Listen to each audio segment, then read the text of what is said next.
ఎన్ని భయంకరమైన తప్పులు చేశాను సార్. నేనే కాదు, మధ్యతరగతి కుటుంబంలో పుట్టిన ప్రతి వాడు ఈ తప్పులే చేస్తున్నాడు. ఎందుకంటే బుర్ర నిండా ఆశలు, ఇంటి నిండా కష్టాలు, పెరిగిన ధరలు, తరగని బాధలు, పాలవాడికి, నీళ్లవాడికి, రెంటుకి, కరెంటుకి, రేషన్కి, మందులకి, కూరలకి, కూతుళ్ళకి, అల్లుళ్ళకి, కొడుకులకి, చదువులకి, పండగలకి, పబ్బాలకి, శుభాలకి, అశుభాలకి, అన్నిటికీ ఖర్చు ఖర్చు ఖర్చు. తెల్లవారితే సమస్య, నోరు విప్పితే డబ్బు, అడుగు వేస్తే అప్పు. అన్నిటికీ సాకు 1వ తారీఖు. అది సర్వరోగ నివారిణి.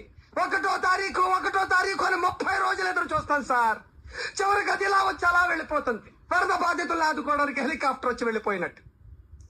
1వ తరగతి వాడికి 2వ తరగతి, 2వ తరగతి వాడికి 3వ తరగతి, ఇలా అన్ని తరగతుల వాళ్ళకి ఎదుగుదల ఉంటుంది. ఒక్క మధ్య తరగతి వాడికి మాత్రం ఎదుగుదల ఉండదు సార్. ఒక్కడు రెక్కలు ముక్కలు చేసుకుని సంపాదిస్తుంటే 10 మంది అడ్డగాడిలా కూర్చుని